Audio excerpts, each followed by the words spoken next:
How y'all doing? We're still going through the book of Ezra, and there's always these great things that we find, I believe, as we go through the Bible, these little nuggets that will help encourage us in our day or in our life, but it shows us right where we're at. And here we see Ezra and the guys, they're being attacked in chapter 8, and they don't know really what to do, but this really great few verses come up in chapter 8, starting in verse 21. It says, "And there they were at the river Ahava, or Ahava River."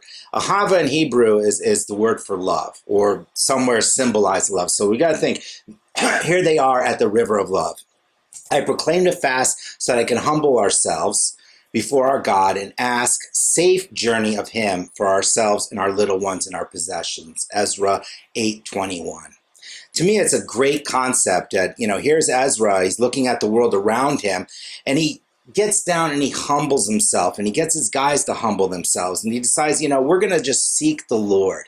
And oftentimes we get caught up in all kinds of silly things. We'll seek doctors' advice, politicians' advice, Facebook advice, and we neglect seeking the Lord first. And I like how Ezra is saying, you know what, we're going to seek the Lord. We're going to check out and see what he's got to say. Jeremiah 29:13 says this, "When you seek me, you will find me, provided you seek me wholeheartedly." Oftentimes when we sometimes seek the Lord, it's just like, Lord bless my day, little prayer. We're not really wholeheartedly seeking him and desiring to hear what his advice is. Because oftentimes for some people, the Lord's advice isn't what we want to hear. I like the next couple verses in this kind of 3-verse section here.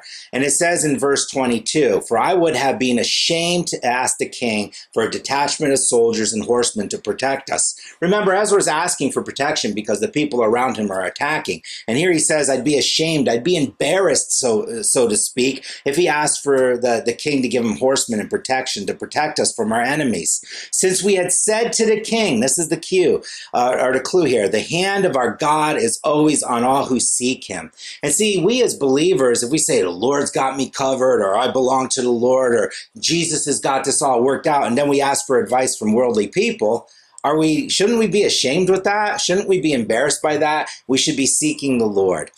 So he says this, "The hand of our God is always on all who seek him for good, but his power and his fury is against all those who abandon him." So we fasted and asked our God for his prayer, or for his answer, and he answered our prayer.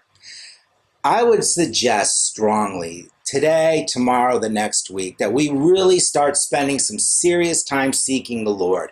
Because if we all look around us, we can see the world's pretty messed up. There is just bizarre things going on everywhere, not just with this COVID thing or protests slash rioting, just the civil unrest. If you look at the United States, we are split right down the middle, Republican, Democrat. And I'm not picking sides, but it's like even today, as you're looking in the news, they can't even work together to make something happen. It's nothing but a fight. So for us, if we're looking for them, the politicians, for help, how foolish when we belong to the living God. We belong to Jesus. We can seek and ask him and allow him to guide and direct our day. So don't go seeking after the world. Man, we should be embarrassed by that. We should be encouraged by seeking the Lord. So today, seek the Lord.